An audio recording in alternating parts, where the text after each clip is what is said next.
So I'm gonna go ahead and call this meeting to order. This is the fast planning, sorry, are we gonna be to Yes, I'm muted. This is the fast planning technical committee meeting. It is Wednesday, August 13th and 12 o'clock on the dot. For introductions of committee members, I see we have with us today Michael Bradley, Yemi Alimi sitting in for Nick Zarnecki, Stephen Hope sitting in for Michelle Denton, Kate Duber, Alexi Green, Brett Nelson, Bob Christash, Walker Ringstad, Bill Rogers, and Jacob Toyrick. And John Weinberger. Committee members that I see that are absent at this time include Justin Burgess, Tim Glidden, Lieutenant Mike Roberts, Kellen Spillman, and RJ Stump. Any of those folks in the meeting that I just listed as absent here, that may have just missed you?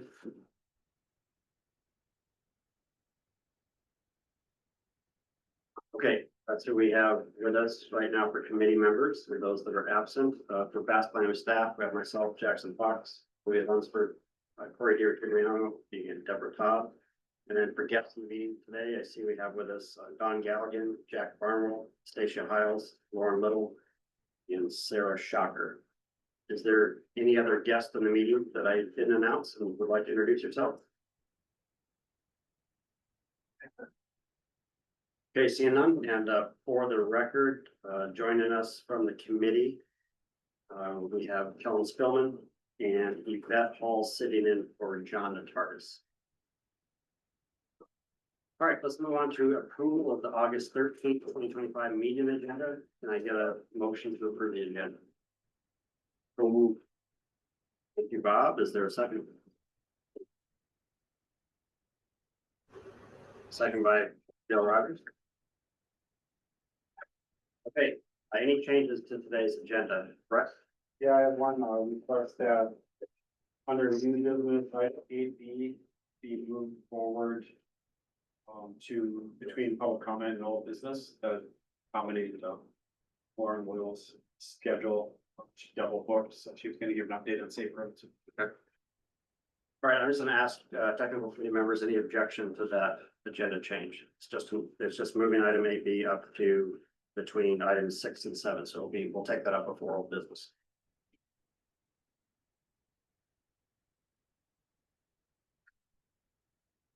Okay, hearing no objection, are there any other changes to today's agenda?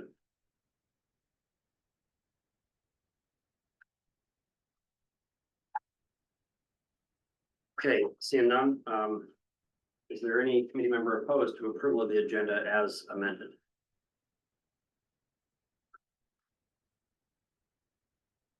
Seeing none, we'll consider the agenda approved. That takes us to approval of the July 2nd, 2025 meeting minutes, which are found on pages 2 through 6 of your packet. Can I get a motion on the minutes? I move to approve by Bill Rogers. Is there a second? Second. Second by Bob. Okay, any edits to the minutes?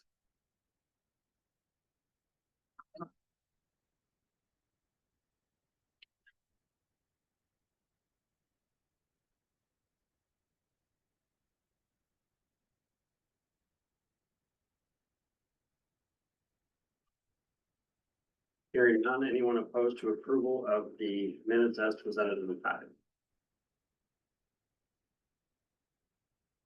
Okay, hearing no objection, we'll consider those approved. All right, that takes us to our staff working group and chair report.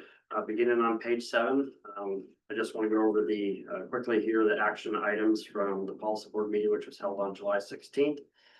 First order of business at the top there, they did make one further modification to our bylaws. They removed a section of the bylaws relating to the policy board that in the absence of a quorum, no meetings shall be held. So that language has been removed from our bylaws to allow the policy board to do pre-policy meetings and not have to have a minimum of 4 members present.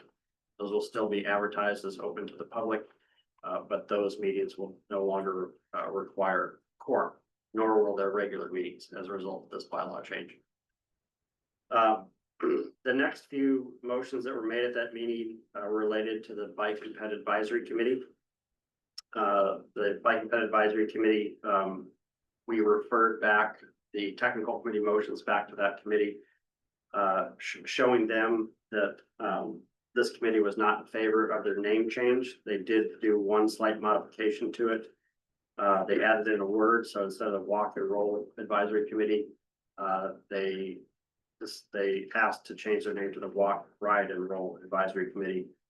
And the policy board did approve that, weighing their wishes as well as the technical committee's wishes. The policy board also agreed to the change in their meeting frequency from monthly meetings to every other month. However, the policy board was not interested in adding the 4 new seats to the committee for representatives from law enforcement, the school district, transit, and people with disabilities. So the only 2 changes for this committee at this time is the name and the meeting frequency. But the 4 new seats were not added by the policy board. And then lastly, at the bottom of this here, during last month's technical committee meeting, you all saw a letter that I wrote on outstanding MPO coordination items to be addressed to the commissioner's office. And the policy board did approve that, and that was distributed to Deputy Commissioner Catherine Keith on July 16th after that meeting. Behind this, pages 9 and 10 just show you my staff memorandum to the policy board on the Bicycle and Pedestrian Advisory Committee name change and the various actions or motions that were made by that committee in March and April, and then the technical committee's response.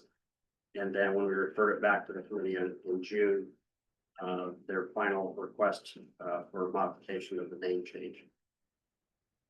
And for now, we have a pretty big agenda here, so that concludes my report.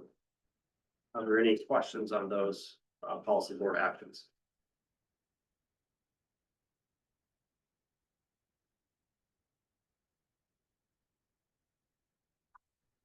Okay, hearing none, we'll move on to our general public comment period.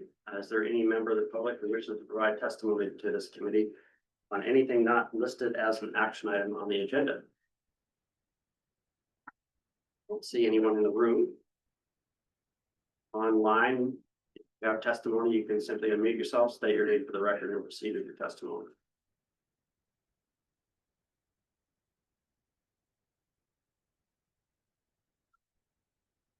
Okay. I'm sorry? Or raise your hand. Or raise your hand. Okay, seeing no one online at this time for testimony, there will be additional comment opportunities for you for the action items. But we'll go ahead and close the general public comment period and move on to item 8B, the new USDOT initiative, Safe Arterial for Everyone Through Reliable Operations and Distraction Reducing Strategies. The acronym is Safe Roads, and I believe we have Lauren Little online to provide you all an update. In the packet, I did include some information that I had at my fingertips beginning on page 44, but I will let Lauren introduce this item for the committee. Thanks, Jackson. Thanks for having me today. Okay, well, that actually was good what I was going to bring up, so perfect. Yeah, just to start out with a little introduction. So July 1, all the state governors received this letter from Transportation Secretary Duffy announcing a new initiative titled Safe Roads. So safe arterials for everyone through reliable operations and distraction reducing strategies. And the motivation behind this is our arterial road system is where an overwhelming majority of fatalities and serious injury crashes are occurring. Apologize, I don't have the graph from Federal Highways handy to pop up, but that was the motivation. It's a recognition that our arterial system is important to a lot of different users. They also tend to be the roads that are designed for wider, faster speeds. They're really geared towards getting people and goods from point A to point B. And so nationally, there's a push to focus on these and make sure that they are safe and operating appropriately for all users. And so the initial ask from the U.S. Department of Transportation was a list of arterial segments that had safety and operational challenges based on available data. And so that's sort of the initial ask that we have to turn into federal highways. I think when I did the math, it was August 29th is when it's due to Fed Highways. We did send them, our division office, the draft list that we also sent to the MPOs. And so we took kind of a multi-pronged approach to responding to this because it's a big ask. So first off was safety. Every year we screen our highway system through the Highway Safety Improvement Program and identify areas where we have a fatality or two serious injury crashes. And it's called a sliding spot analysis. And so we're actually in the HSIP cycle right now, developing these lists and these the HSIP nominations. So this ask was timely. So we screened that list just for arterials, and that's the first tab in the documents shared with you guys. That's crash data from 2019 to 2023. So it's a 5-year period that we evaluate. And then the roads are simply ranked by crash costs per mile. And so that was the first list that we generated. We deliberately chose not to screen or prioritize beyond what the data showed meeting the HSIP program criteria to ensure that we don't prematurely pull anything out of the next steps, which the next ask is by the end of federal fiscal year 2026, which is about this time next year, we would have a plan to federal highways of how we propose to address the safety and operational challenges that we've provided in this list. From there, we expect there to be some sort of tracking and reporting to federal highways on progress towards these goals. But right now the ask is just generate a list. So safety was the first list, and that'll be the first set of data that you guys see. And then the next thing we looked at was operations. And so one of the first places that we looked was our bridges. Bridges on the arterial system are an important connection and also a potential vulnerability in our arterial network in terms of reliable, resilient operations. And so we established 6 categories of operational restrictions for our bridges. So the first was poor condition bridges. This is just sort of the low bar. We report on this through the Transportation Asset Management Program. And nationally, there's a desire to remove poor condition bridges. So these are bridges that, for a variety of reasons, have been downgraded in their condition. A lot of times it's the deck condition that will drive this.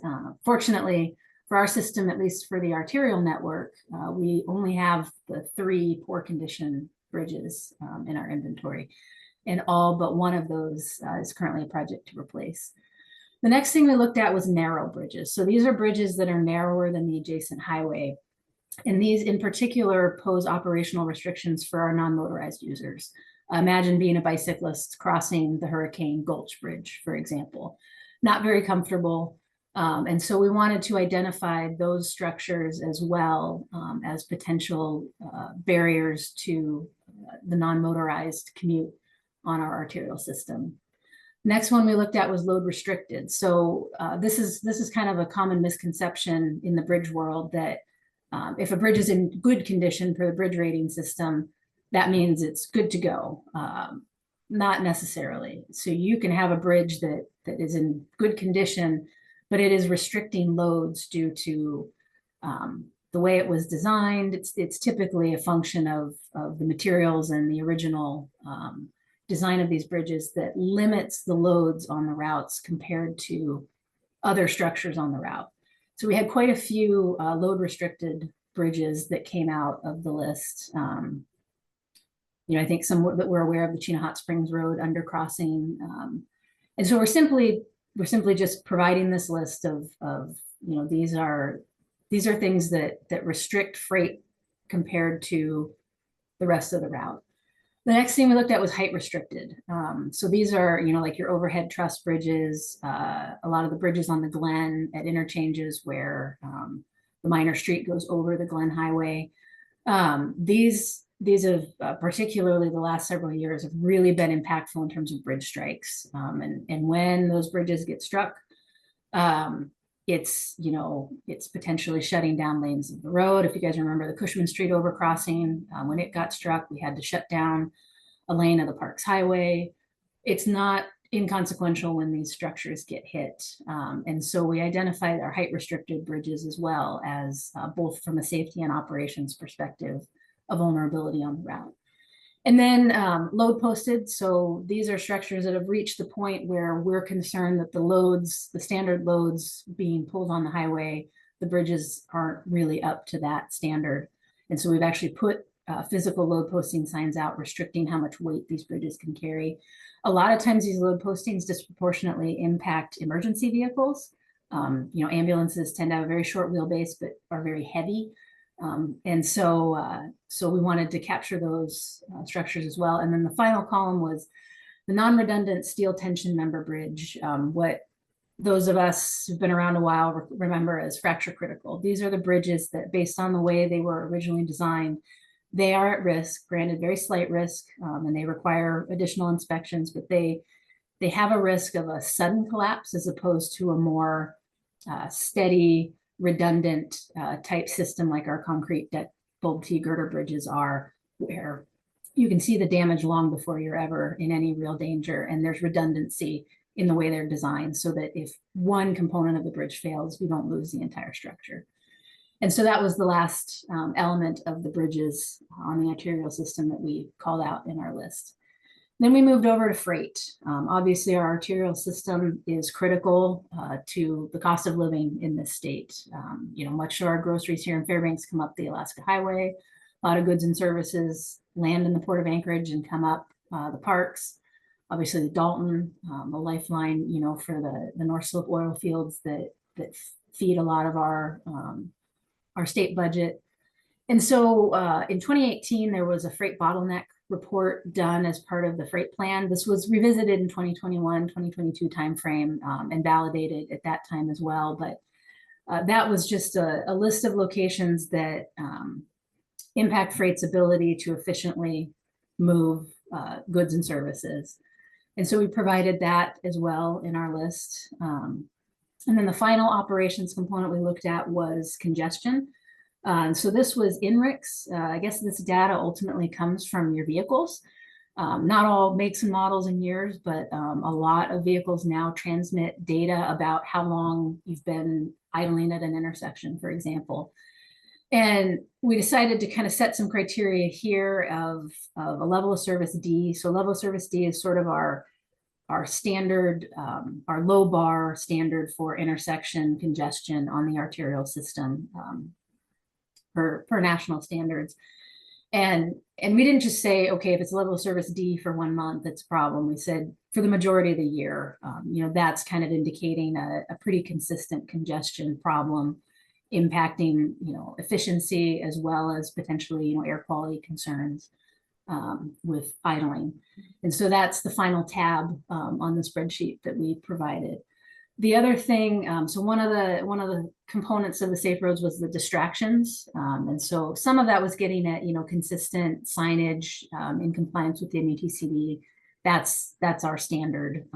We're not too concerned there, but certainly some of the encampment situations, some of these more significant encroachments in the right of way, those are something that we will be mentioning in our cover letter. We do currently, when we become aware of these cropping up in right away, we work with local government to abate that, get folks connected to services and ensure that our right of way remains clear of obstructions and significant encroachments for the safety of all our users. And so that was a lot of data and talking. And so with that, I'll just kind of pause for questions, comments. So Lauren, for clarification, the technical committee doesn't have this list that you're referring to. Oh, they don't. Okay. I deadline- wasn't able to share my screen, so. The deadline for the meeting packet was Friday, August 8th to include. I didn't send out the packet until Monday. I asked you on Monday, didn't receive it. So the list didn't come to our office until Tuesday, Right. basically 24 hours before this meeting. So the technical committee has not had the opportunity to review this list that you're speaking to. I do have one question though. On Monday, there was a press release issued by DOT that the state has already adopted its own Safe Roads Action Plan. And that is included in the packet. So I had that available to me on Monday.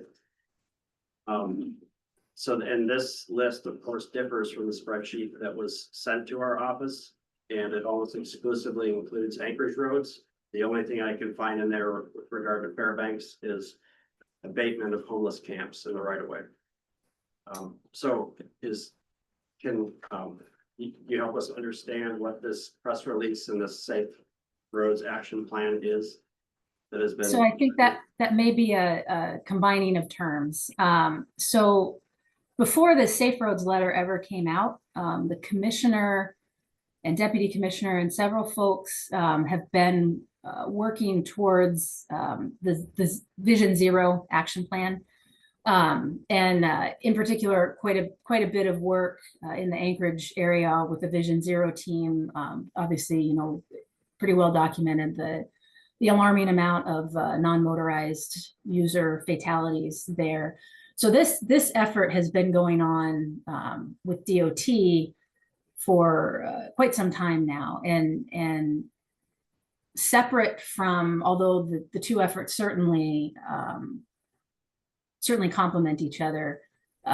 There's been development of this action plan towards eliminating fatalities, certainly all of our roads, but high focus in the Anchorage area right now, as we try to make some meaningful improvements down in that area. So I think this may just have been a conflation of terms, not that our action plan in the Vision Zero efforts doesn't also play into the broader Safe Roads response to US DOT. These two are not one and the same in terms of lists. We're providing a list in response to the Safe Roads effort. The action plan and Vision Zero team, that's what this Alaska's action plan is speaking to. Yep, go ahead. I've just, maybe I missed it. What's the proposed action today? So, well, the proposed action would be for the technical committee and the policy board to offer their support for the list that DOT created. But this list hasn't been reviewed by the technical committee nor staff yet. So I don't know that we have an action today to support the list. How do we get a copy of the list? I can email it out after this meeting. It's a spreadsheet with a few tabs. I mean, the highlights are the arterials that were, the arterials that made it on the list include Geist, Old Cedars Airport, University College, Johansson, Chenapump, Pegger, a portion of the Parks Highway, Farmers Loop, and Van Horn. But one thing that doesn't appear on this list is Badger Road, which has seen the most recent fatalities. So Jackson, Badger Road's a collector, not an arterial. That's why it's not on the list. Okay. In any event, yes, and there are bridges, there are freight bottlenecks identified.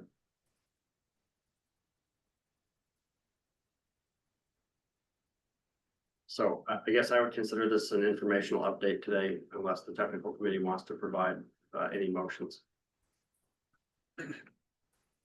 But the deadline to turn this in, I believe, is August 29th, is what we heard, so We're not gonna get it we won't be right. able to reconsider an action in September.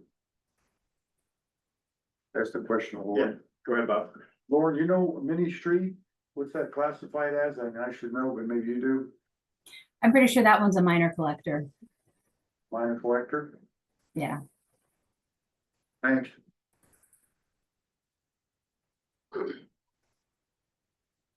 And I will also provide a little additional clarity here. At this time, we're not aware of this effort generating additional funding, generating new requirements for how we invest. It's simply bringing to light that these roads are contributing an overwhelming amount of fatalities and serious injuries to our nation. And we want to make sure we're giving them the appropriate attention at a national level. And so that was also part of why we didn't choose to, the letter could be interpreted that we like rank these locations. We felt like that ranking should happen later in terms of certainly in the broader Safe Roads context for Alaska and Alaska's action plan towards Vision Zero. All of these things play in. But right now, we just want to say, hey, here's where we're seeing safety and operational issues on our arterial system, and make sure we look at everything before we start developing plans. And a lot of these areas already have projects on the books. A lot of them don't. And I think that's a great conversation and to be having over the next year as we say, okay, what's going on here and how do we make this better? And that certainly will be an effort that we're working with the MPOs and other local governments in developing those plans, right? They're just plans right now. Like anything, there's always more needs than there is funding for it. But I think this ties in really nice to our statewide efforts towards Vision Zero. And we'll certainly be giving this a lot of attention as we move to understand what's going on out here and what do we need to do to ensure everyone who uses our transportation facility makes it home at night. Yes, Kellen. I just pulled up DOT's website and at least it says here Badger Road's an urban minor arterial. Is that not the case anymore? When we did there may be portions of Badger that are urban minor arterial. When we did the two-way left turn lane project, it was a major collector. And that was a key component of some of the design decisions that were made, was that change in functional classification from when it was originally made a roughly 40-foot wide facility.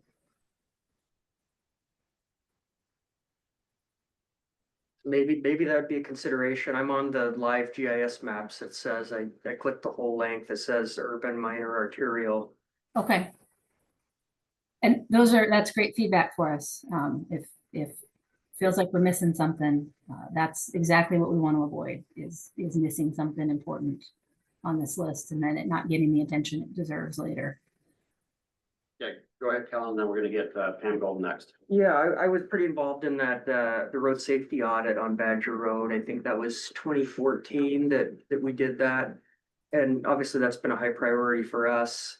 I think I have some feedback too on just some other sections of this that I'd like to offer, but I'm just a little confused on how to offer this if we're out of time. Well, and Kellen, obviously, we're happy to take feedback from the general public, you as a borough representative, however you want to provide that feedback. We're happy to take feedback formally or informally on our approach to this and the lists that have been generated. Would you like that to be now or some other time? Now is great. In writing ensures we don't misconstrue it later.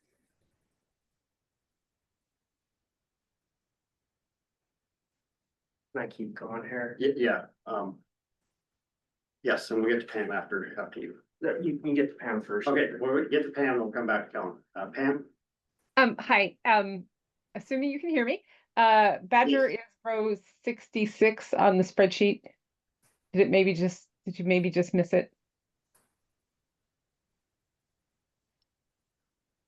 66. I think so. Yep. It is a minor arterial and it's on row 66. So it should be on the list.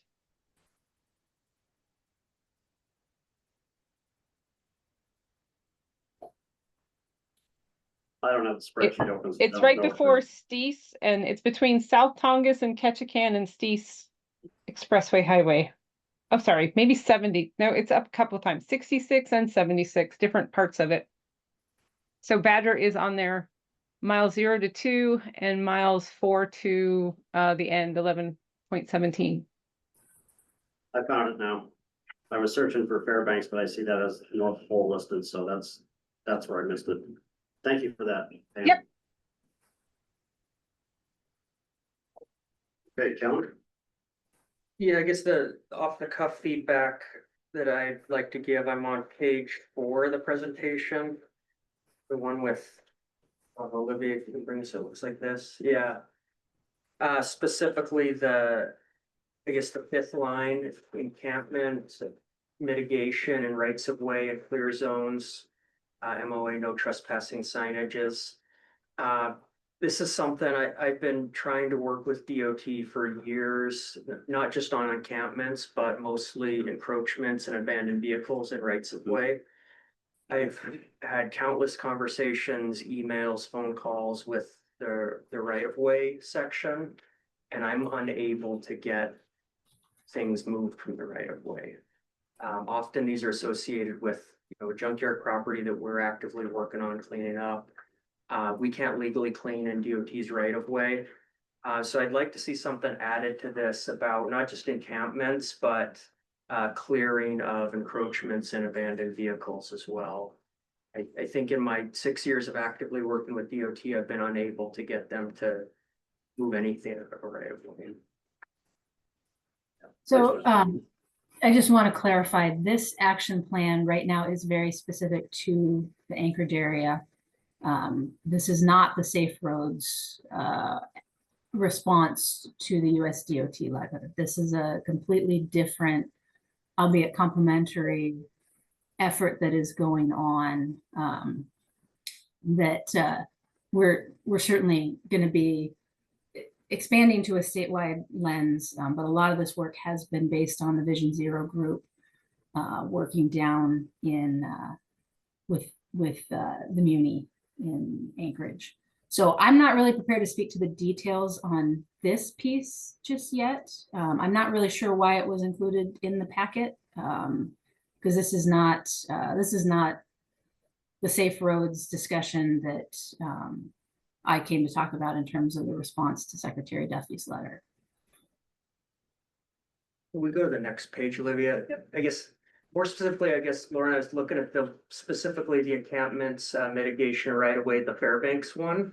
Okay. So you see the action, the top one's the Fairbanks specific one. Okay. Yeah, and again, so this is speaking to to the safety, the Vision Zero side. It's general property management is certainly important, and we do prioritize it to the best of our ability and funding levels. But this action plan was really developed under that Vision Zero framework, specific to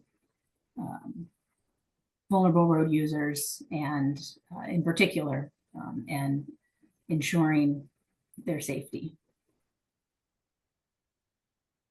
All right, Council. So would it be possible to amend this Fairbanks specific one to address not just encampments, but encroachments and abandoned vehicles as well? I think you guys are going to need a separate presentation from the action team for this, as to what exactly went into this and what the next steps are. I'm not prepared to speak to that today. This element was not what the Safe Roads effort in terms of the response to Secretary Duffy was about.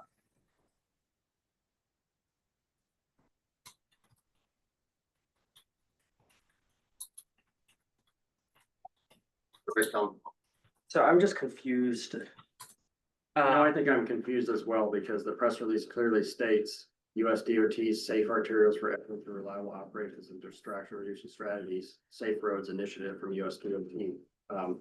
And that the state just adopted this action plan, but it is referencing the US DOT initiative. in the sentence preceding the adoption of this action plan. So yeah, I'm confused as well as to what this list is versus what was emailed to us. The title of the presentation I'm reading off of is Advancing Safe Roads in Alaska. Correct. Like I So it said, is- they're complementary efforts, but the list that you were sent is what is proposed to be submitted to USDOT in response to the July 1st letter.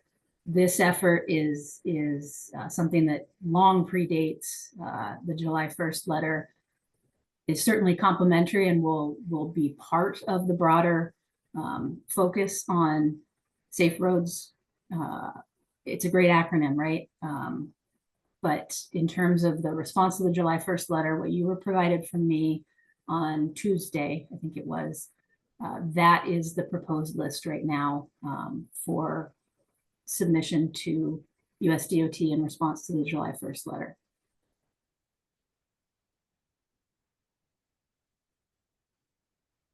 Any follow-up questions or comments? Well, do we want to try to have a special technical committee meeting to take action on the list? That's to the will of the body. If you want to request that, I mean, we have to advertise it within 5 days notice, so. If we did that, we'd have to get something out the door and it'd be likely next Tuesday. Policy board's meeting next week. And are they expected to act on this? Well, I listed this as an action item because I thought we would get a list for the technical committee to review, weigh in on, provide input, maybe add some materials that might be missing. But then overall, make a motion of support of the list, since this list was supposed to be created in coordination with the MPOs. So that was my vision. I don't know that DOT ever asked that we provide a motion of support. But for MPO coordination with DOT, I thought it would be a good gesture to offer support for this, provided the committee had ample time to review it and provide input on.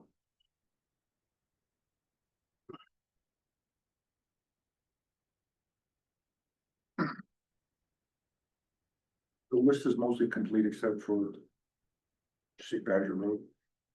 I haven't seen the list, I don't know. Oh, what Jackson read off. You got a copy of the list you read, right? Yeah, and I did miss Badger Road, it is included on it, but there might be other Yeah, yeah, minor arterials that we think ought to be on there. ample form to ask. They ask, we can't do it without having the list. Correct. So, Okay, here's what we're gonna do. I'm gonna ask if there's any public comment on this item, and then I'll open this up for a motion. The motion could be to hold a special technical committee meeting on this, or maybe there's no motion that's made.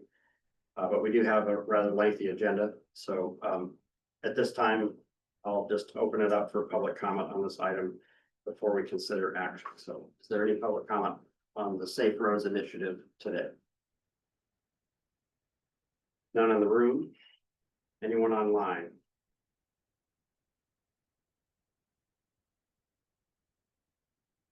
Okay, seeing no public comment online, public comment period is closed. I'll open the floor to a motion, if any, that the committee member would like to make.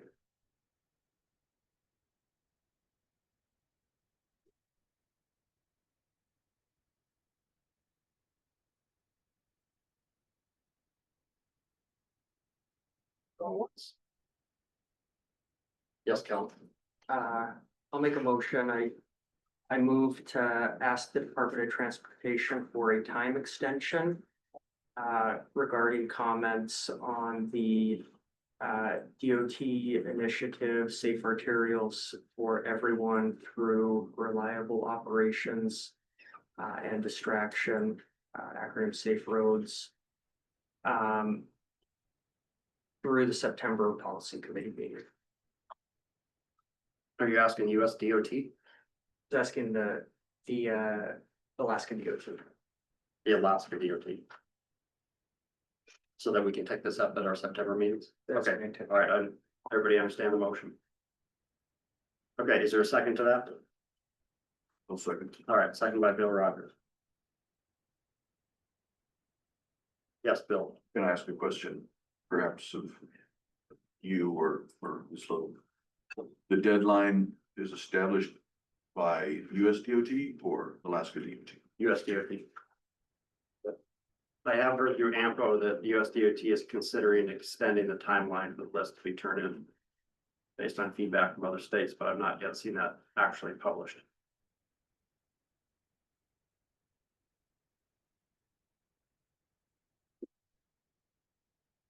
And that deadline would be 60 days on July 1st? Which Lauren indicated would be August 29th.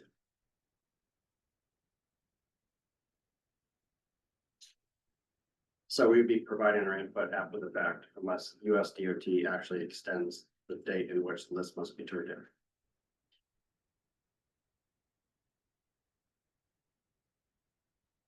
Yeah, I don't think that. Extending the deadline would be really good, because it's federal highways restoration, so it's for all states. If they extend it, then we might have another shot at it. I think the only avenue is if we want to provide feedback for the policy board, to have a special meeting for the policy board meets. The policy board can act on it. And get it to DOT, like we submit it to FHW.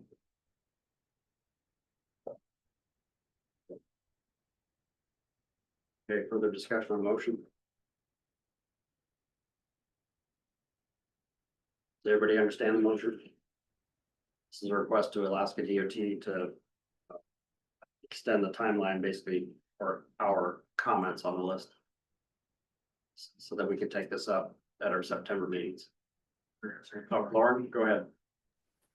Yeah, I just want to provide some clarity, like right now, as far as we know, this list doesn't come with additional funding or expectations. It doesn't mean that we couldn't look at other things later.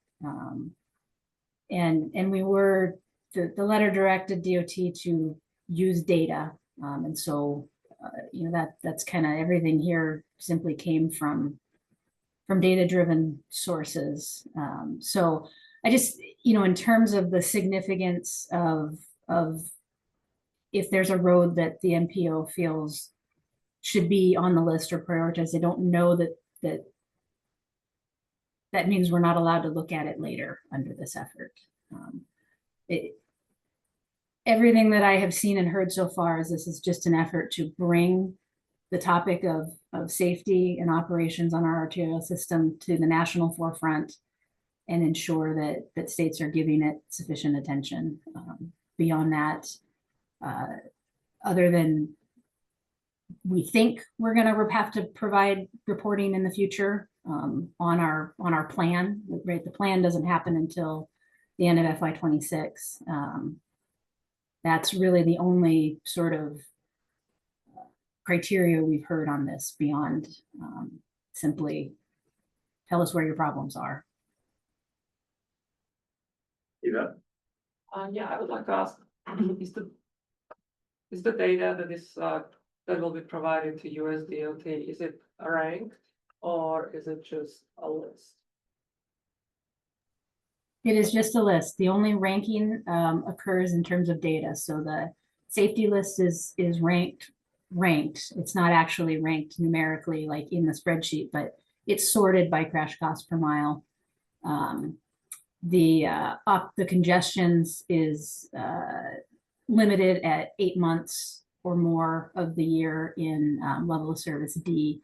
That's the only quote unquote ranking I would say that exists. We did not cut off the safety list at say, if it's less than 10,000 crashes per mile, we're not reporting it. We provided the entire list from that the sliding spot produced if it was on an arterial. The only thing that was removed was non-arterial and freeway routes in accordance with the directions from the July 1 letter.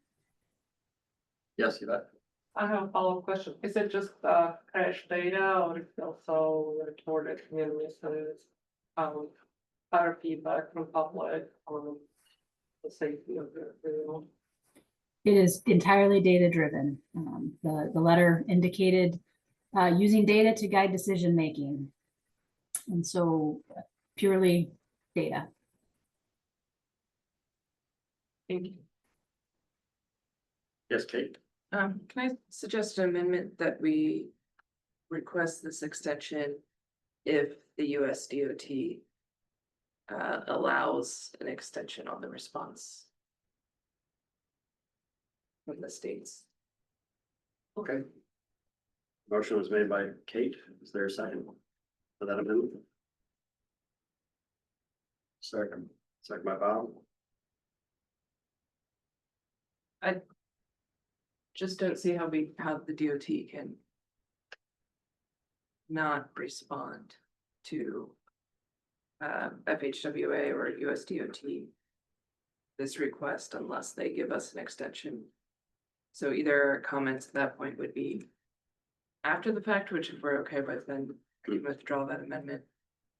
Otherwise, just if DOT gets more time from the US DOT, then that gives us the opportunity to make those comments. It's my thought there.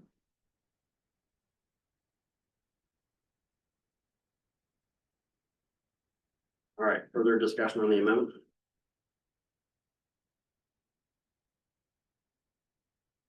I don't have it written down, but basically the amendment states that we would only ask Alaska DOT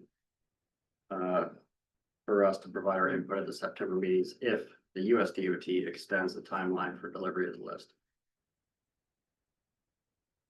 All right, everyone clear? Okay, I'll call roll on that one. And we'll start with Kate. Yes. Alexa, Yes. Brett, Yes. Yvette, Yes. Bob? Yes. Walker? Yes. Bill? Yes. Kellen? Yes. Jacob? Yes. John Weinberger? Yes. Michael? Bradley?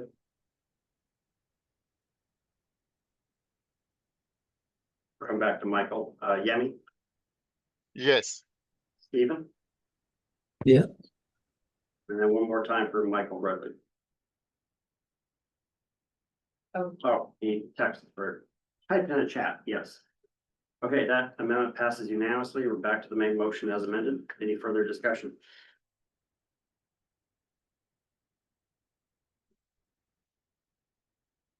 Okay, hearing none. Call roll on the main motion as amended, starting with Kellen. Yes.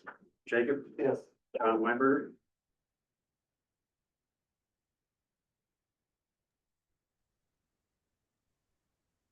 Yes. Michael Bradley? We'll watch the chat for your next vote. Yemi? Yes. Stephen? Yes. Kate? Yes. Alexa? Yes. Brett? Yes. Yvette? Yes. Bob? Walker? Yes. And Bill? Yes. Okay, we don't have a vote yet for Michael Bradley, but you can enter a yes or no into the chat. Regardless, that motion as amended does pass. Okay, for the record, he did vote yes and no, so that one also passes unanimously. Okay, let's move on. The agenda, back underneath old business, item 7A, the STIP amendment number 2. This is just an informational update. This begins on page 11 in your packet. As you all, I hope, are aware, STIP amendment number 2 has been approved by our federal partners, as well as the Anchorage TIP amendment and our TIP amendments. All three of those were approved in mid-July, about a week or so after our last technical committee meeting. There were some federal planning findings for that, which begin on page 14. I think the only one really of interest to this group here to pay attention to is that with the approval of STIP amendment number 2, one of the requested actions is to establish a STIP working group amongst DOT, Federal Transit Administration, the Federal Highway Administration, and all 3 MPOs in the state to hold monthly coordination meetings beginning in August 2025 to collaboratively develop the draft the next STIP. We do not have a meeting date yet for August, but I hope that that is scheduled here soon. There are some other findings included in the packet. I won't go through these in detail, but also beginning on page 23, we did receive our comment response letter from DOT to the fast planning comment letters to amendment number 2 that was submitted to them back in March. So you can see the response to our comments there. And then if you would like to reference our original comment letter from March, that begins on page 30 in the packet. So all 3 are approved, and we are moving forward with our projects to delivery. Any questions or further commentary from DOT folks? Step amendment number 2.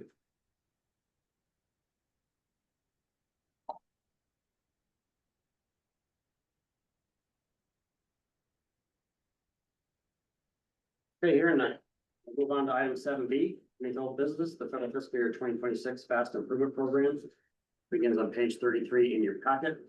This is an action item here today to advance a project list and funding recommendation forward to the policy board, which will meet next Wednesday. On page 33 here, this outlines the recommendation from the subcommittee that worked on identifying project sites for 2026. We did have 2 subcommittee meetings. One was held on June 9th. The other one was on July 14th. So that middle column there, you'll see what made it into 2026 on the recommended list. There were some other projects that were identified by each of our member agencies that did not, elevate to the top and receive funding for 2026. So those projects were pushed out to either the 27 or 28 construction program. But what you're seeing here is there are projects on this list for each of the local governments. So City of Fairbanks, City of North Pole, Fairbanks North Star Borough, multiple departments, University of Alaska Fairbanks, and the Alaska DOT. You can see the kind of percent share of funding on this list for each one of those entities. And then which of these projects are traditional road projects and which ones are sidewalk or path projects or non-motorized projects. We do strive to, for each year's construction program, to spend 80% of the funds on road projects and then 20% of the funds on these non-motorized projects. And the way this list was developed, we hit that mark exactly at an 80-20 split. The one thing I'll note here on page 34, the next page, is that currently for construction next summer, we only have about $1.1 million program for construction. So along with this recommended list, it would double that budget up to $2.4 million for construction next summer. So you can see that on the top table. The table there down there on the bottom shows that we have 1.9 million available next year that's not programmed to any project. So we do need to find a home for these funds. And so this would take up about 2/3 of those funds from that pot, leaving us with a balance of just over 600,000 for other project needs next year. So, and I do think that utilizing these additional funds that are not yet programmed yet on this program, I think that's a wise choice for us all, since these are all exempt from air quality conformity. So these are good projects to move forward at this time, and they're a safe bet, even if we get ourselves or the furnace freeze that hasn't been lifted or gets reinstated at some point next year. So there is funding available. Today I'm looking for a motion on the project list to recommend that to the board, as well as part of that motion, recommending to the policy board to increase the funding up to that $2.4 million mark. But we do have sufficient funds to cover this increase in the program. I know many technical committee members were there at both of these subcommittee meetings. So I won't dive into the details of each one of these project sites, but I will open the floor now for any questions on the subcommittee's recommendation.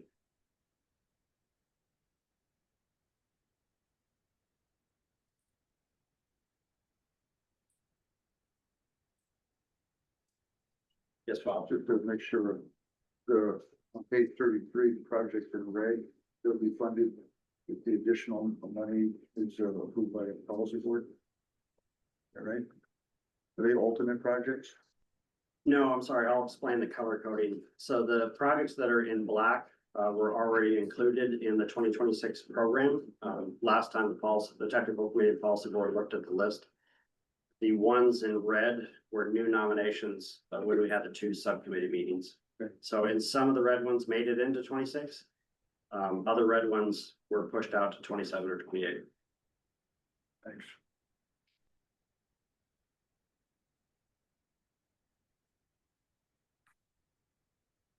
Okay, any other questions? Or go to public comment? All right, is there any public comment on this item here today?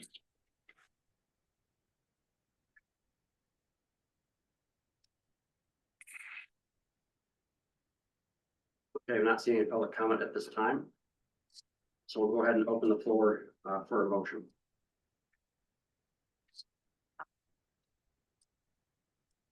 Yes, Bob. Forward this list to the policy board for their approval with the additional funding shown on page 34. Okay, sounds good. Is there a second? Yvette? Is the second? All right, discussion. Or any amendments that you'd like to see to the list?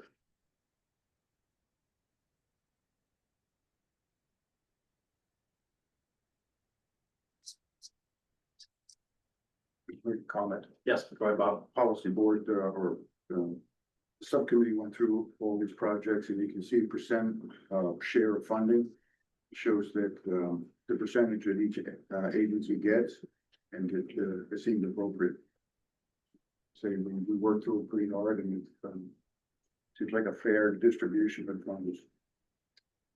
Thanks for that, Bob. Yes, Kellen? I'll just say thanks to DOT for including the Lake Road Trail Access Project. It's a tiny project, but you wouldn't believe how many comments we've got on that over the years. Yep. Any other discussion? Yvette? I just have a comment that I'm happy to see from project management standpoint that we have the FFY 27 and 28 projects here as well. That will that's great to have in case there is still a project. Appreciate it. Yep, welcome. Okay, I'm not seeing any controversy here. I'll just ask if there's any objection from a technical committee member for the motion. We'll set this list with the additional funding request forward to the policy board. Okay, not hearing any objection, consider that motion approved. We move on to new business, item 8A, the comment letter to US DOT on priorities for the surface transportation bill reauthorization. This begins on page 35.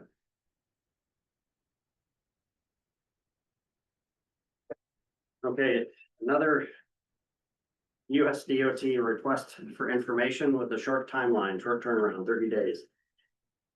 This was published on July 21st.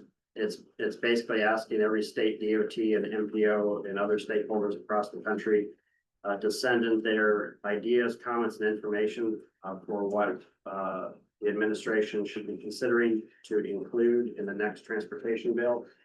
The current transportation bill we're working underneath IIJA does expire next September 2026, so we don't have one more year worth of funding. So over this next year, US DOT and Congress is going to be working on a transportation reauthorization bill to extend funding into 27 and later. I don't know how many years they're quite looking out, but they are asking for comments from every state and every MPO in the country. On page 38, you'll see they're hoping that our comments are focused on 4 primary themes, one of which is safety. The second one is accelerating product delivery. The third one is increasing opportunities through investment in transportation infrastructure. And then the fourth one is strengthening partnerships. So I came up with a list, kind of in coordination with some of the priorities from the National Association of MPOs, which I'll go over here in a minute. But the comments that I provided in our letter do follow those 4 themes. Next page, page 39, shows you the priorities of the National Association of MPOs. Real quick, this is increasing planning funds to meet federal planning requirements, having MPOs become direct recipients of certain federal funds. That's one that, as a small MPO, I don't think we would be interested in, since we don't have a CPA on staff to be able to administer, being a direct recipient of federal funds. But then the next three are also carried forward in our letter, reducing local match for certain transportation programs, allowing carryover from year to year federal funds, and shifting some discretionary funding back to formula funding so that it's more equitably distributed across the states and to communities. So beginning on page 40, this outlines my ideas in conjunction with those four themes.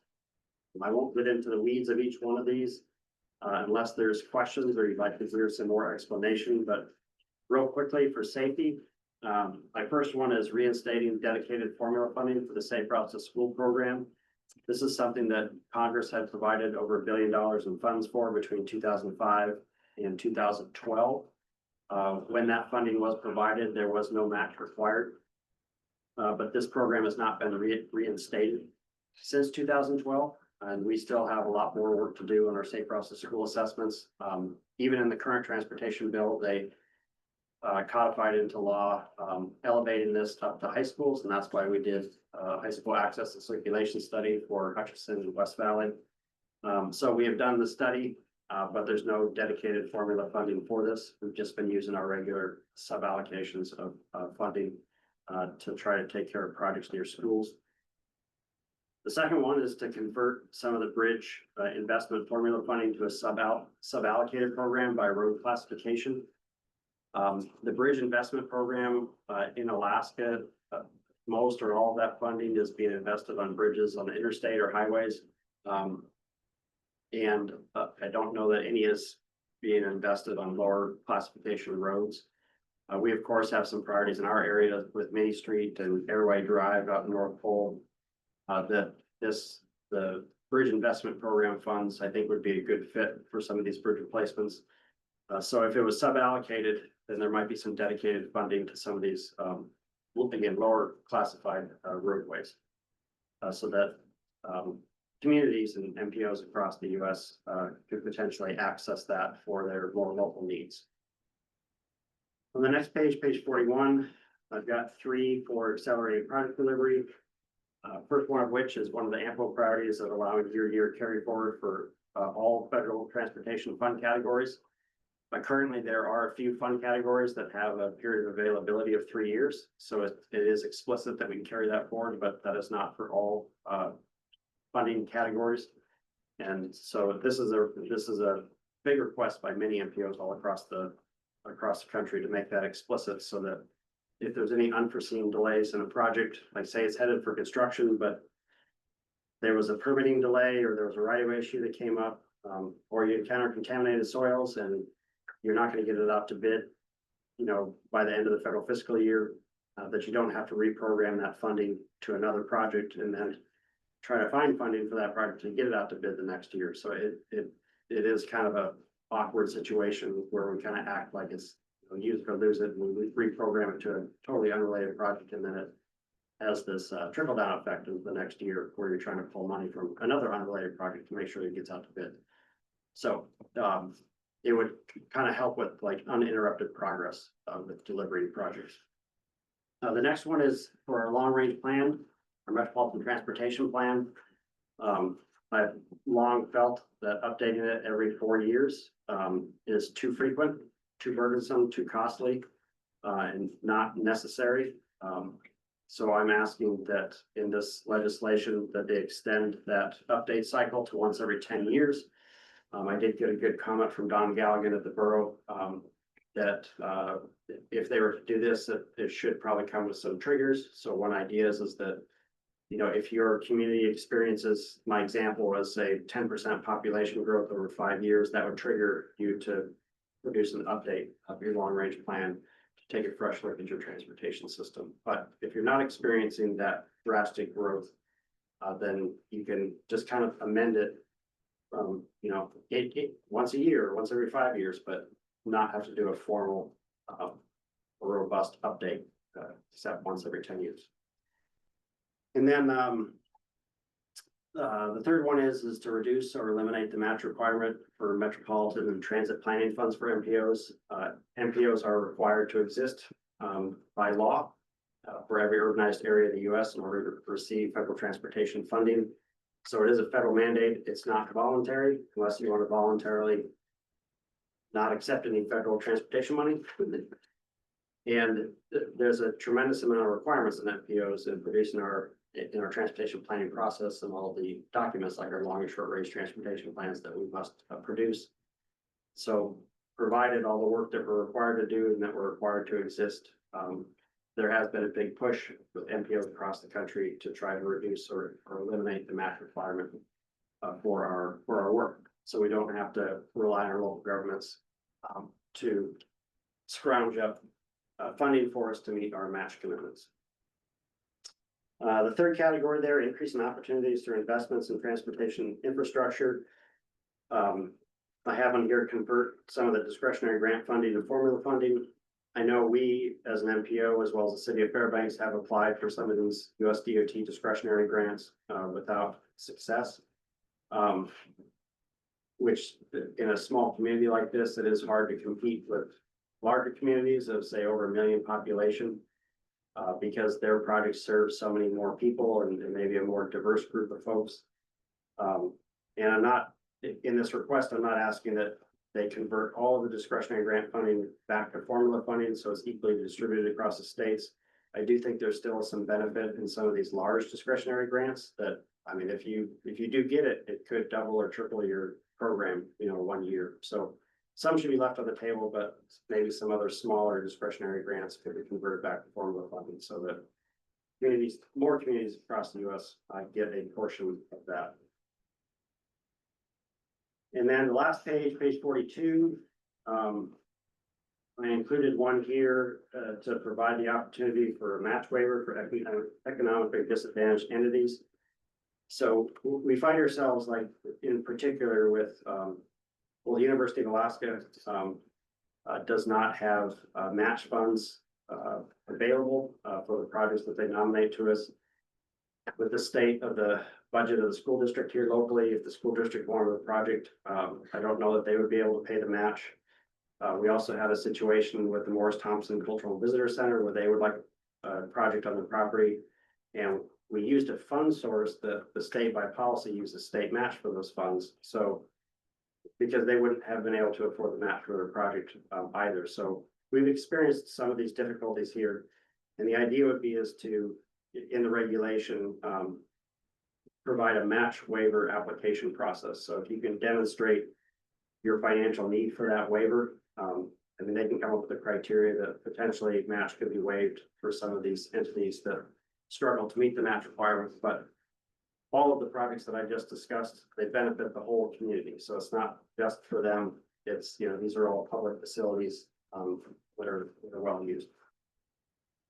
And then last, this is a big push by the National Association of MPOs is to double the planning funds that are provided to MPOs throughout the country to fulfill our basic federal planning requirements. In our case, which is the case of most MPOs across the country, the planning funds we receive only cover about 3/4 of the cost of our office. We have to supplement our office budget with project funds. We use Surface Transportation Program dollars or STP dollars. Also, like we're doing a long range plan update right now. This is going to cost us $500,000. We're using project funds for this planning effort. These are not planning funds. So my opinion, and the opinion of many MPOs across the country, is that the planning funds that are provided in the transportation bill are not adequate to cover what we're required to do by the regulation. And the amount of planning funds in the transportation bill currently is only about 1% of the funding of the whole bill. So we're asking it simply to be raised up to 2% of the bill so that we can more adequately cover the requirements that we have to meet. And then the last one is strengthening partnerships with states and other key stakeholders. This would be establishing dedicated formula funding for planning activities for regional transportation planning organizations. We are a pilot RTPO in the state amongst a few others, but we don't have funding to complete the work to develop that long and short range transportation plan for the rural communities outside of their boundary, but within the Fairbanks North Star Borough. In law and in regulation, RTPOs are recognized, and they do have basic functions that are listed in regulations. It pretty closely follows what an MPO does, but we do it for an urban area, and these organizations do it for rural areas. And there are 33 states that have RTPOs in them currently, ever since this legislation came out, and before that, in fact. So we think that in the next transportation bill, some dedicated planning funds should be provided for those regional organizations, so that the transportation needs to be better prioritized for these rural communities outside urban areas, which can help feed into the statewide planning process to apply for funds, you know, like say through the STIP. And then this last page, the congressional delegation asked that I copy them on this letter so that they have it on hand as this works through Congress. AMPO also has asked that if this letter moves forward, that I share that with them. Because some of these ideas that I have on my list are not on their list of priorities, but it may, you know, the more of these that they read from NPOs across the country, they'll learn more about what needs are state to state. And I think that concludes my summary. So I'll ask if there's any questions before we go to public comment and motion and potential amendments in the letter.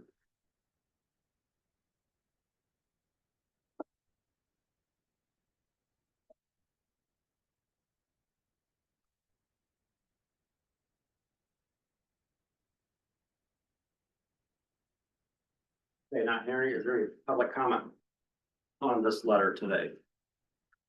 On our priorities for the next transportation bill? None in the room? Okay, none online. So I'll open the floor now for a technical committee member to make a motion on the letter, which begins on page 48 of the packet.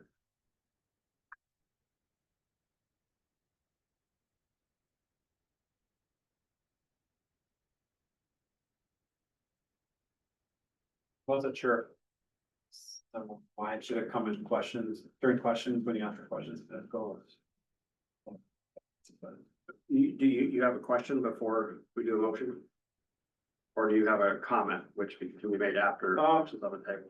Maybe it'd be good to do a couple of questions. Then. Okay. Let's see, under bridge investment in the bottom of the page. Yes. The last bullet has multiple bridges in poor condition. You mentioned Airway Drive and Ripple. Is that a bridge or large culvert? That's a bridge. It's a bridge. Yep. Cause I have a list of poor condition bridges and I don't have that one on it. I have Main Street on there. It's in a road service area. Oh, okay. We've discussed it in the past for consideration and funding. I believe it was installed with funding through the Fish and Wildlife Service. Oh, okay. It was a culvert replaced with a bridge structure that I don't know if it was a railroad car or I don't know. it's one of those. It doesn't have proper abutments. It's not a DOT did not design and build this bridge. And there's a number of those, but there's other ones in the area that have no maintenance authority. So, yeah, Main Street and Airway Drive are the top of my list for ones that actually have a maintenance authority. O'Connor Road could be considered as well, because that's a city, but I don't think there was a bridge inspection done, but I don't think it met the criteria for poor condition yet, but it looks like it. It's a timber bridge. Service is not ADA compliant. Yeah, yeah. That's, But that would be another good one, I think. would actually that's included in here. That's Yeah. not specifically called out, but it is. I'm not listing the specific Right. bridges. I'm just saying that we have multiple bridges on lower classification roadways that need attention. Yeah, I was gonna say, in general, that's an issue across the region and state. Yep. Non-NHS and off-system bridges. Mhm. They just don't get the funding, so. Yeah, that's why I included this, because Yep. this funding tends to just go to the interstate and highways. So I just want to make sure Cause I didn't have the other ones, I just making sure what was correct, so. Yep. Makes sense. Had a question on, for second page on the standard required cycle for the MTPs. Yes, Do you think, that if we did extend it to a 10-year cycle, Mhm. which would be great, is the amendment process adequate if we had something that came up that we needed to put in? Or should we put in a bullet for that, to add, streamline the amendment process? for MTP.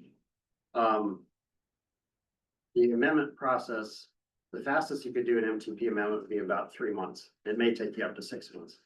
But the regulations do allow you to make amendments at any time that you wish.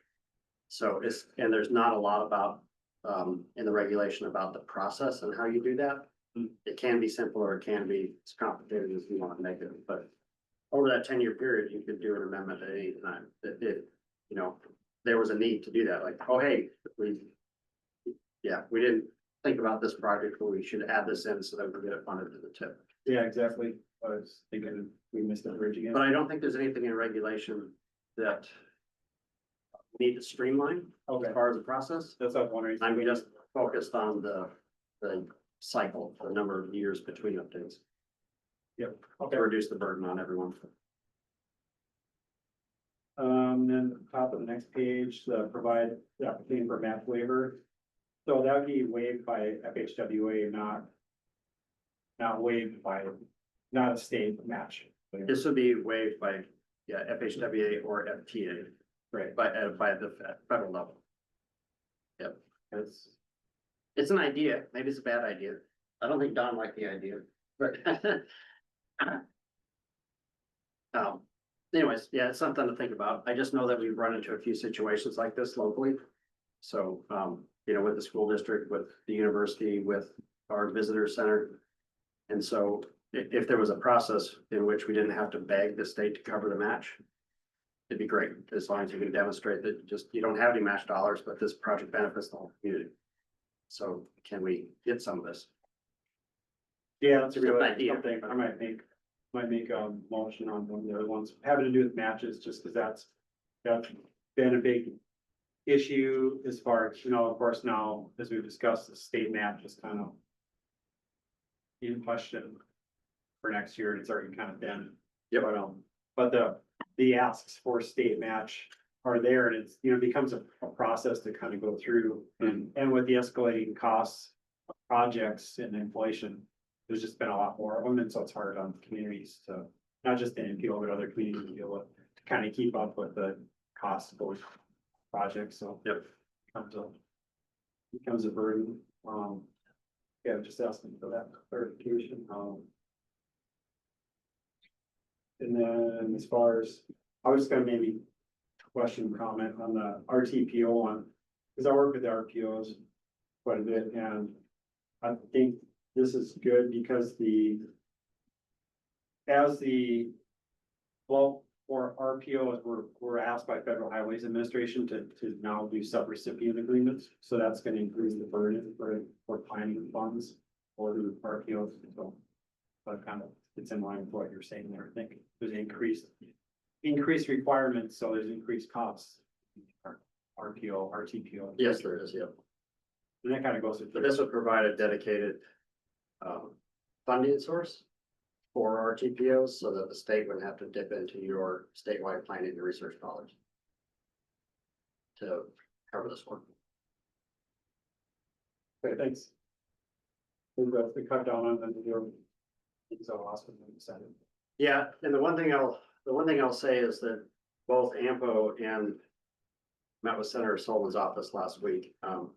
They were hoping my letter would have a bullet in here, something to do with air quality, but I haven't figured that out because this transportation bill primarily relates to Title 23, roads and highways. And the air quality stuff is underneath the purview of EPA, underneath a whole different section of the CFRs. So I couldn't get anything on paper on that one, but I'll keep thinking about it. Maybe I come up with something between now and policy board, but I don't know. So but anyway, that's something that's missing from here that was asked.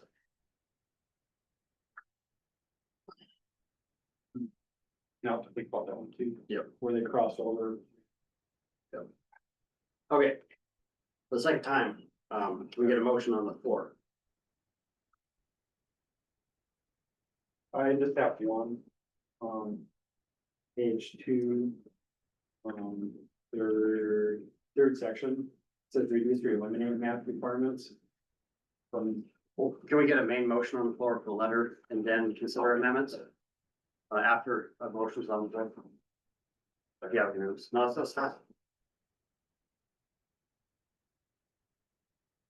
Bob? Where, before we put a policy board to the recommendation. Okay, I'll second. the motion made by Bob, seconded by Brett. Okay, now discussion and any amendments you'd like to see. I just have one amendment, I think. Okay, go ahead. Second page, third section down, the reduce or eliminate match requirements for. MPOs, I would just maybe eliminate the. Or eliminate match. Just have it be reduced match requirements. And that be consistent with what Ample had, Yes, and I kind of go with that, and that is a burden. To the local entities, and it does actually create some extra paperwork for DOT, but I think it's good to have, that investment in there, even if it was reduced quite a bit, that might be helpful. But having that partnership and that investment when you're working together and in a good way, it can say federal highways has requirements, federal agencies have requirements, and if you don't have a cost to be able to negotiate back, then it's just easy to just go with everything they say. So I think, let's see if you get a second first. oh, sorry, Before we get into the discussion here, so is there a second on that motion to eliminate the words or eliminate? I'll second that. Okay, so we got Brett and Yvette on the amendment. All right, so sorry, Brett, any further statements on that? I think I understand what you're saying.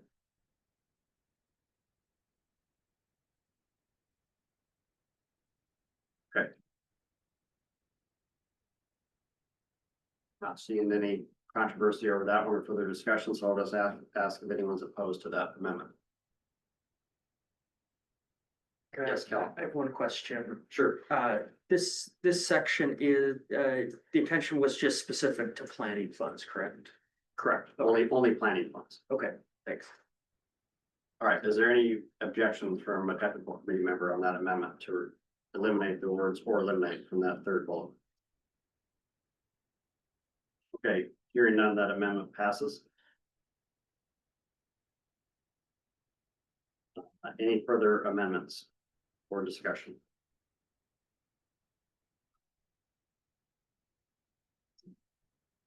Yes, Colin. I'll make a comment and then an amendment. I appreciate you giving this level of detail. I wouldn't have thought of any of these things or understood most of them, to be honest with you. But I think my comment would be at a much higher level. I think it'd be important to include it in the letter. So I'm gonna offer an amendment to add 2 new comments. One would be a request to keep similar or increased funding levels as the IIJA for Alaska and fast planning. Mhm. Let's maybe do them one at a time. That'll find it easier. So that's my motion right now. Okay, so your motion is to request that they keep similar funding levels to IIJA. Similar or increased funding levels Similar for or increased. Alaska, Okay, Alaska and fast planning. all right, is there a second to that motion?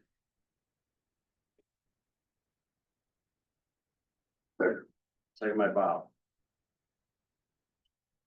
Any further? I'll just briefly speak to it. We had historic funding levels for the state and the country through IIJA. I think we as an MPO and as the state of Alaska did a lot of good things with those funding levels. And I think it'd be important to put on record that, we'd like to see similar funding levels. Okay.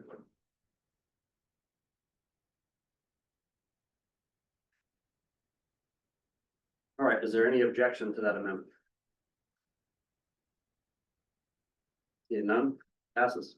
You have another amendment? I do, and for both of these, my intention is to just leave it up to you to insert them where appropriate in the letter. The next amendment is to have a comment requesting the same match percentage for Alaska fast planning for local contributions remain in place. The 9% Yes. for Alaska. Yeah. Okay, is there a second? Second by Bob. Just briefly to my amendment, we're one of the few states that gets the 9% match. I think it's important for the size of our state and the growing state that we have to at least put on record of how important that is for us.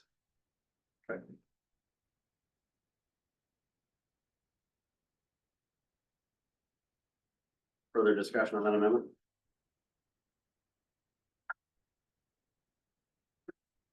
Okay, seeing none, anyone opposed to that amendment?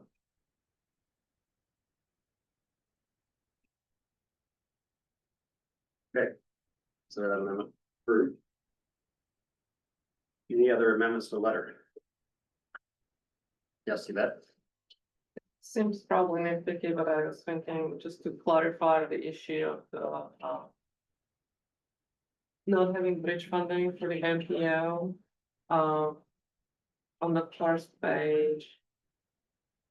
The fourth bullet reads, bridges on lower classification roads are also much less expensive to rehabilitate or replace than large interstate highway bridges. Some of bridges should be addressed with the same amount of formula funding. I would like to add, even though the bridge replacement cost within the MPO is a fraction of the interstate or highway bridges, one bridge replacement project can exhaust or exceed the annual allocation of an MPO. That would be a good bullet to add. Okay. Is there a second for that amendment? Bill? All right, Bill's got the second. Okay. Any discussion on that?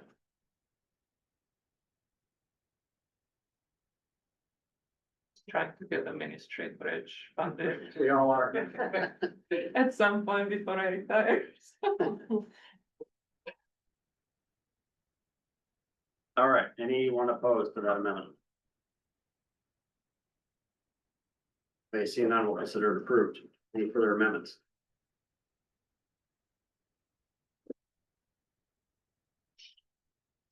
I have one more, maybe it's Okay. also kind of a clarification one. On the page 2, and it ties to with what Brett was saying, but since I'm not that familiar with the requirements, to me, this would be a useful clarification. Under the extended required cycle for NTP updates section. The fourth bullet states, this update cycle is too frequent, unnecessary and burdensome for MPOs. I would suggest it would state, this update cycle is too frequent and burdensome for MPOs, and then add, the frequency is unnecessary because MPOs are able to update NTP when necessary. I like it. Okay, is there a second to that amendment? Very good. Bob? Further discussion on that amendment?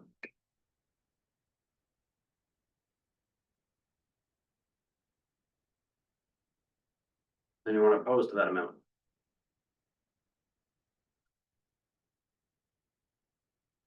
Okay, seeing none, we'll consider that approved.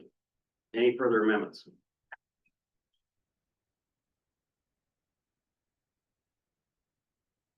Yes, Yvette? I guess maybe just a comment, or, well, maybe a question that you didn't ask earlier. I really like the, Safe Route to School program. But it also makes me think of the schools or even some community playgrounds are important to, you know, the health community and the children there. And if there was some way to provide, just like we have, well, I believe, if I recall correctly, the Safe Ride Across the School was for public schools, but some Yeah. private schools have playgrounds open for neighborhood, and then some communities have community parks. So, just wondering whether at this point or at some future point, it would be good to look at, making sure that the access for the children to those places would be also considered.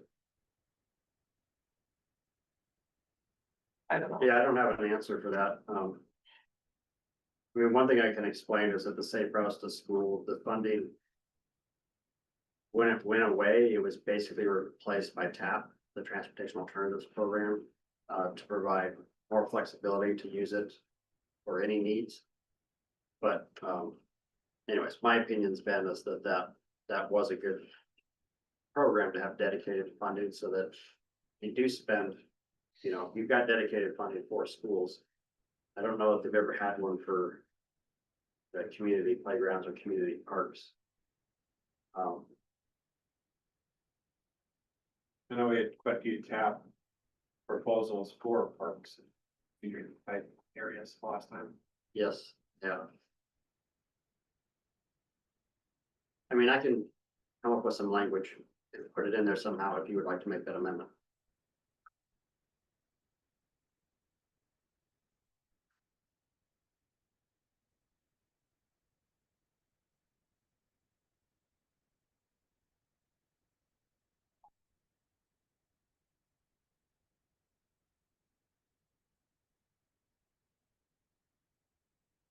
Could add a bullet or a sub bullet underneath there discussing how playgrounds at school also are Yeah. community are used by the community at large.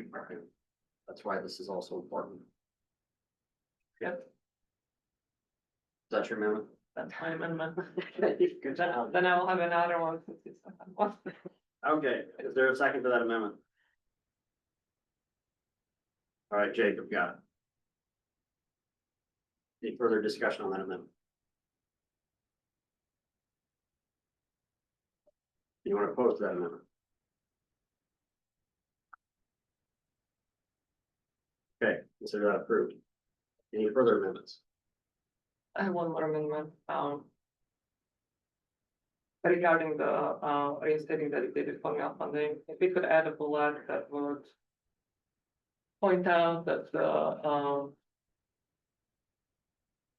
standards and requirements for pedestrian and bicyclists have been updated since since the last funding.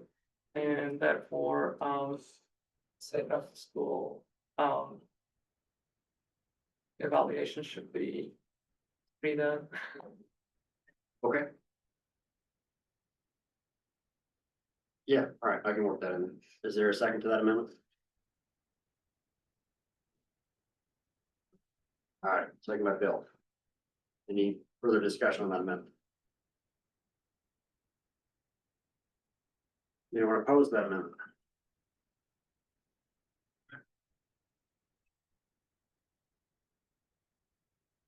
Okay, any further amendments on the letter?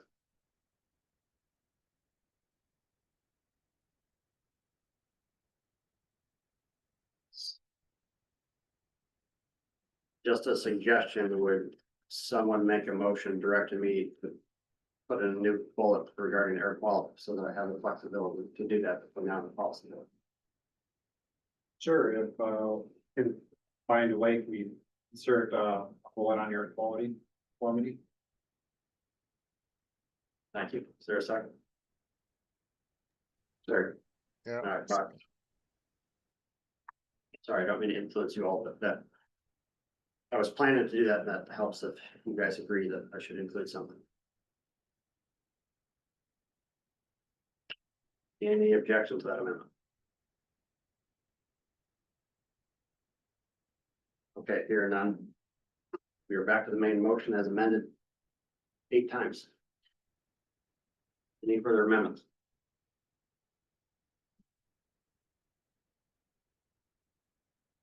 Okay, seeing none, any committee member opposed to the main motion as amended 8 times? I won't go over all. I don't remember them all.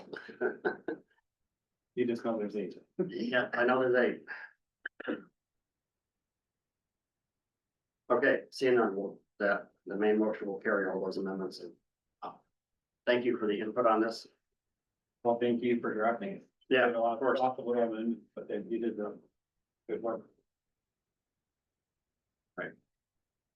Appreciate the input. Okay, moving on, we have 2 more action items, hopefully these are simple. Item 8C on the agenda, the Cal Street reconstruction project. This is a construction increase. This begins on page 60 in the packet. So I received this increase request from DOT for Cal Street. The primary reason for the increase was for additional cost or overruns on traffic control. The amount requested is $241,000. And if you go to page 62, based on this amount too, the technical committee does need to approve this because I've already approved a construct increase in the amount of $147,000. So the 2 combined get us over that $250,000 threshold in which the technical committee needs to provide. It needs your approval.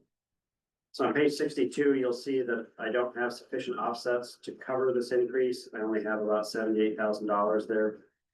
So my funding proposal for this increase is on page 63.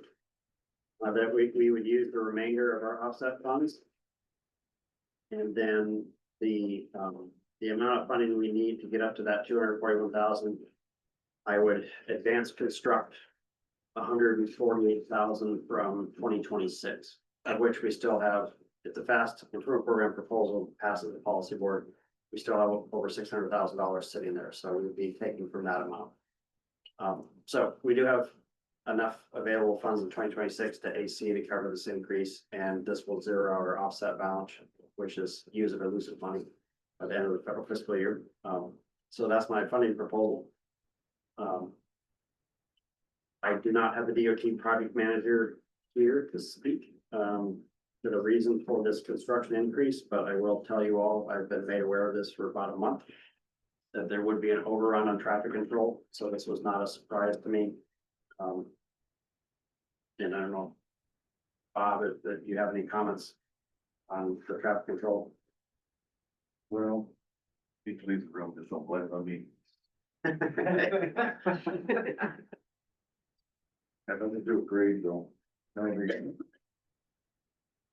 The project was designed to use 2009 METCD, and I think that DOT Trush administration chose to use the 2023 METCD, which had higher requirements for pedestrians routing through the work zone.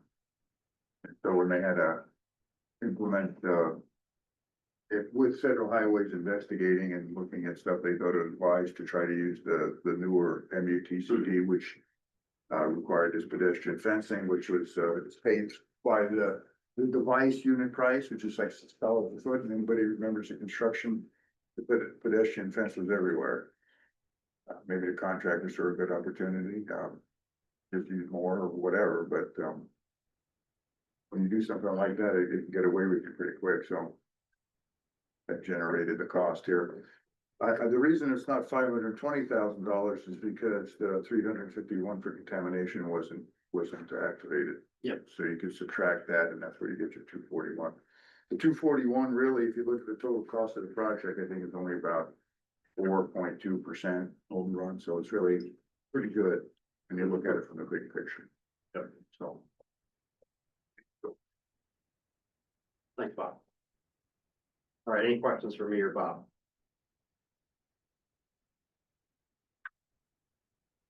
Okay, seeing none, is there any public comment on this construction increase today for Cal Street?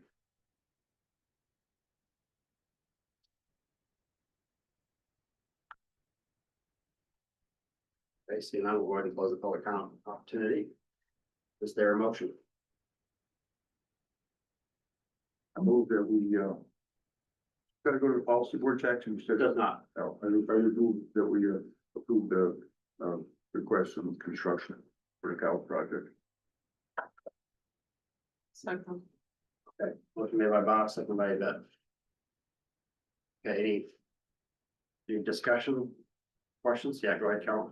One question, with this kind of zeroing out our offsets, are you expecting any other change orders this fiscal year that you covered? Too late. If there is a change order, they can't give it to me until after October 1st. Okay. Thanks. Or past the deadline. All right, any other questions or discussion?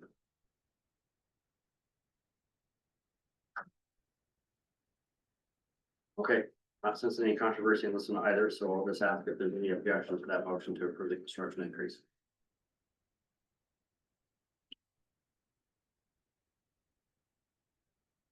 Okay, seeing none, it is approved.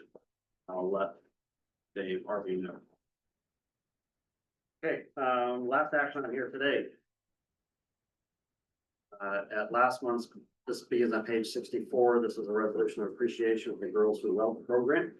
At our last policy board meeting, we discussed with the policy board the bike racks that were fabricated by the Girls Who Weld program over at Hutchinson High School.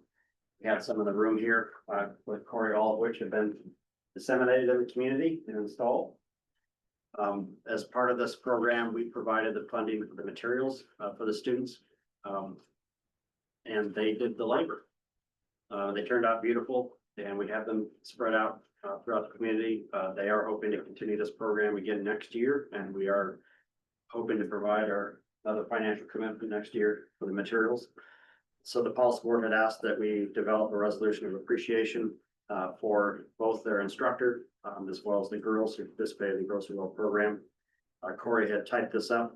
We'll make this pretty. We'll put it on nice paper. But I'm just looking for a recommendation to the board on approval of this resolution. Questions? Yes, Bill? I have a question. Yes.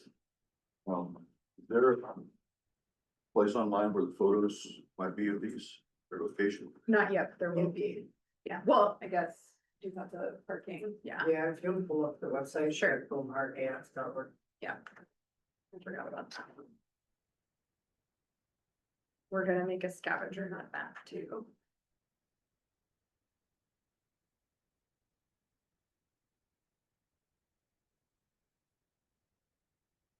So this website is the Golden Heart Access Fairbanks, which has got a number of different programs that Fast Planning has been working with Downtown Association, City of Fairbanks on. If you go to community programs, the Girls Who Weld, we've got kind of front and center on this. So there's a little bit about their program there. And if you scroll down, some process photos of those being installed, and then there's a list of where all the bike racks are located right now. But Olivia, like she mentioned, is working on an actual physical map for where these are, and then we'll highlight them on subsequent years bike waste maps.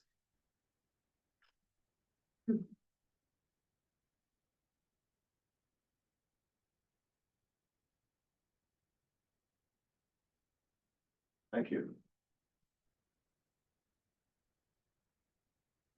All right, any further?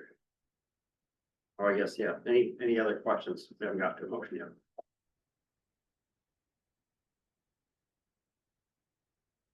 All right, so no other questions or any public comment on this item today?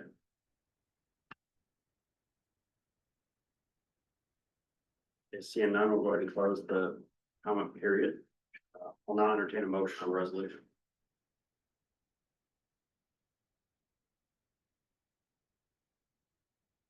Yes, Bill? Motion forward to the policy board. So resolution of appreciation for Girls Who Weld. Thank you, Bill. Is there a second? You bet. Okay. Further discussion or any amendments?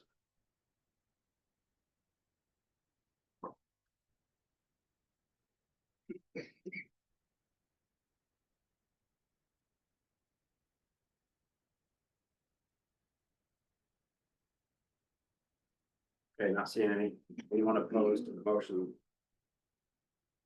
Pass this to the policy board.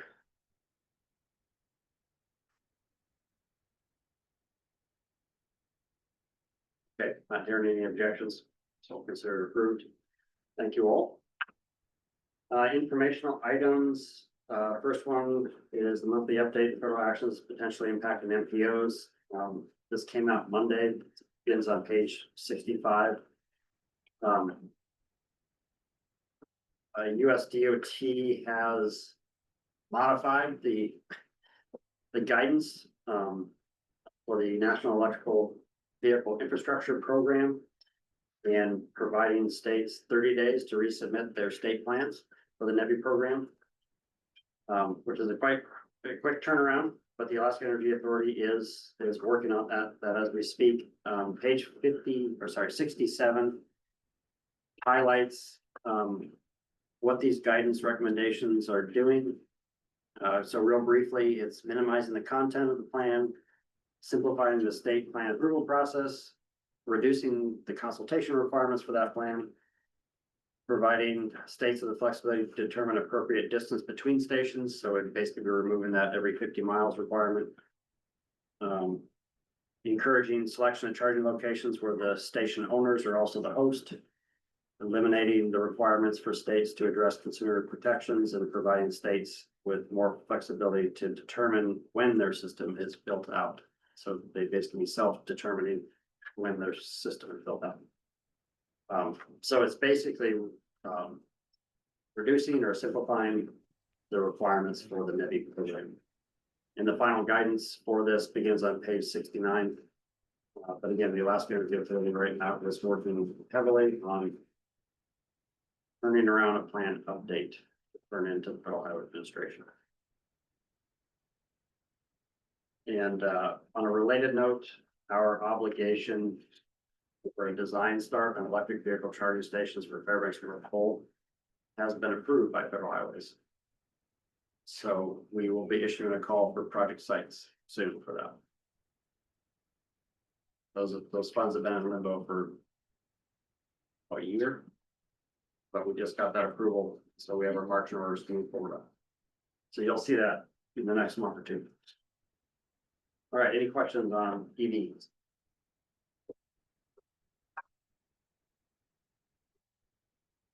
Okay, seeing none, last informational item is obligations and offsets. This begins on page 76. I've highlighted in yellow, the yellow block there, the obligations that as of August 1st have not yet seen, but most of these applications have been turned in Federal Highways. So for Cal Street, this is the design funding for phase 2 of Cal Street from Airport Way to the river. Fast Improvement Program, that's that second bid package that I believe it's been put out to bid already, so those funds should be obligated. They just weren't by August 1st when I pulled the reports. On the next page, the obligations have been turned in for the Borough Hybrid Fleet Vehicle Program. The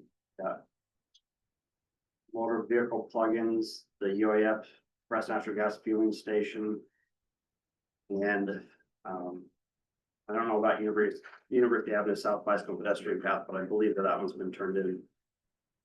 The only two on this list here in yellow that will not make it this year for certain is the North Pole Access and Circulation Study for North Pole High School. That will slip to 2026.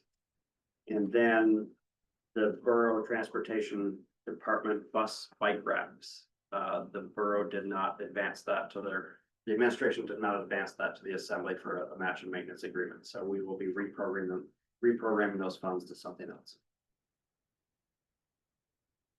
So hopefully next month when you see this list, we're much closer to 100% obligation, but we will not be at 100% obligation this year with those two projects not advancing. But with those two projects, we should be able to carry the funds forward next year. Yeah, offsets, page 78, these are now outdated with the recent approvals. And then page 79 is our list, but any questions on obligations and offsets?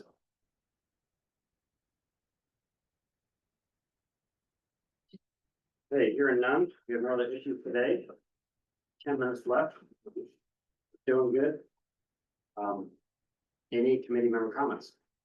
Before we adjourn?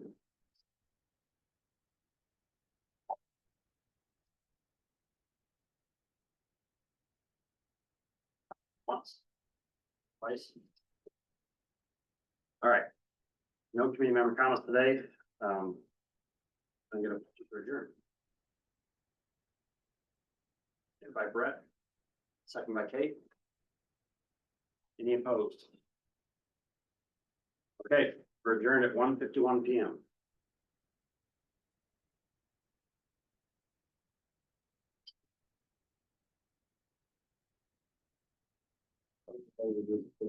Vote is dry.